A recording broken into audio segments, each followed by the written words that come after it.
Najwa Shihab sebelumnya memberikan sindiran keras kepada pihak kepolisian soal kasus Ferdy Sambo. Hal ini memantik emosi dari Nikita Mirzani dan Janza Bella. Buat netizen yang bilang nggak level sama Najwa, nggak apa-apa. Satu pertanyaan gue, kalau negeri ini nggak ada polisi, gimana? Tawuran aja bawa buaya. Coba, Mbak Najwa bisa berbuat apa kalau nggak ada polisi di negeri ini? Jadi yang boleh beropini tuh cuman Najwa Shihab aja. Nikita Shihab nggak boleh beropini. Jangan dong, masa cuman dia aja yang boleh beropini, saya nggak boleh. Kalau beropini itu bukan berarti cari ribut. Kalau dia aja sudah siap mengomentari orang, berarti dia juga siap dikomentarin hidupnya dong. Simbolis mutualisme namanya. Tahu nggak? Assalamualaikum warahmatullahi wabarakatuh. Izinkan kami, salah satu anggota polisi yang insya Allah akan terus belajar baik, terus belajar manfaat untuk masyarakat bangsa dan negara, memberikan doa kepada Mbak Najwa, mudah-mudahan panjang umur, sehat walafiat, berkah barokah, sukses karirnya, sukses segalanya. Amin ya rabbal alamin. Jangan mau ditakut-takuti polisi, suruh urus dulu tuh Ferdy Sambo.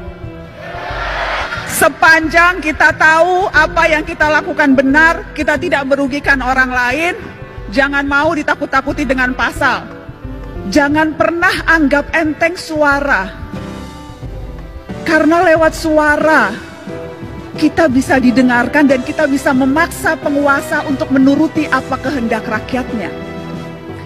Jangan mau suara kita hanya dihargai 5 tahun sekali di bilik suara doang atau pada saat pilkada. Jangan mau suara kita hanya dianggap berharga 100-200 ribu atau dapat jilbab pada saat kampanye. Biasanya modusnya itu kan bagi-bagi kaos partai atau bagi-bagi jilbab untuk yang perempuan. Jangan mau kita hanya dikerdilkan sebatas fans yang bisa berbaris seperti itik. Hati-hati, sebentar lagi pemilu. Suara kita akan diperebutkan dengan berbagai macam cara. Mari ingat pengalaman yang dulu. Untuk apa mati-matian membela 1 atau 2 ketika akhirnya berkumpul juga? Buat apa musuh-musuhan sampai seolah-olah dunia akan berhenti kalau ternyata yang kalah bergabung dengan yang menang atas nama demi bangsa? Jadi nggak usah terlalu baper dan nggak usah terlalu mati-matian membela tokoh idola. Karena sekali lagi, hitung-hitungan mereka terkadang bukan kita, hitung-hitungannya untung rugi kalkulasi politik aja. Karenanya, jangan mau dimanfaatkan hanya suara di 5 tahun sekali, tapi gunakan suara itu terutama di hari-hari ini. Ketika ancaman kita untuk bersuara mungkin saja akan dibatasi lewat rancangan kitab undang-undang hukum pidana di mana semua bisa kena.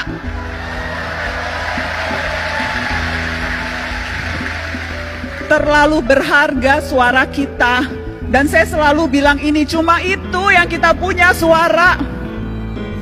Negara punya yang lain. Negara punya kuasa, negara punya tentara, negara punya uang, kita punya apa? Kita punya suara.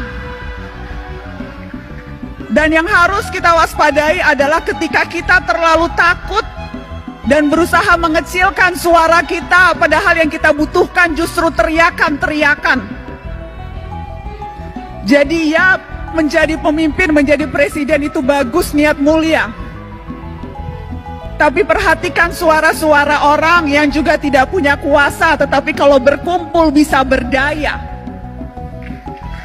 Jadi mari rapatkan barisan. Mari rapatkan barisan. Dan jangan mau ditipu-tipu.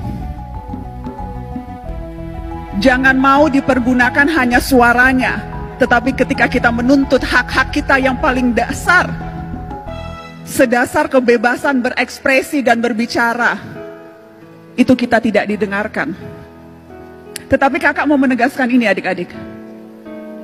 Pergerakan jangan hanya sebatas kerumunan. Pergerakan terutama gerak mahasiswa jangan hanya sebatas kumpul-kumpul berkerumun.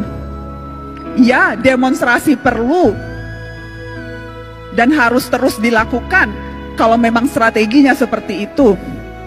Anak muda hari-hari ini adalah anak muda yang seharusnya pintar memilih dan memilah informasi, mana yang sampah, banyak sampah sekarang di dunia maya, dan mana yang fakta, mana yang berita, mana yang opini, dan hati-hati mana yang propaganda.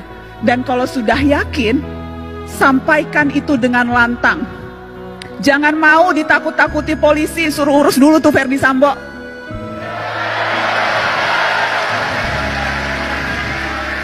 Sepanjang kita tahu apa yang kita lakukan benar, kita tidak merugikan orang lain, jangan mau ditakut-takuti dengan pasal.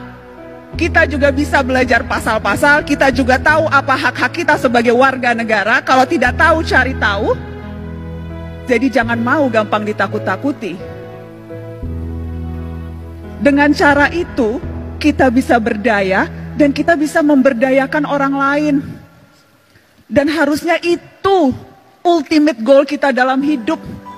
Bukan hanya memperbaiki kualitas hidup kita sendiri, tapi bagaimana kita bisa memperbaiki kualitas hidup orang lain. Dan itu bisa dilakukan tanpa jabatan formal, tanpa jadi presiden, tanpa jadi menteri, tanpa jadi anggota DPR, tanpa perlu pangkat yang tinggi. Kita bisa melakukan itu dalam tindakan kecil seharian sekalipun. Karena kuncinya sebetulnya peduli dan bersatu.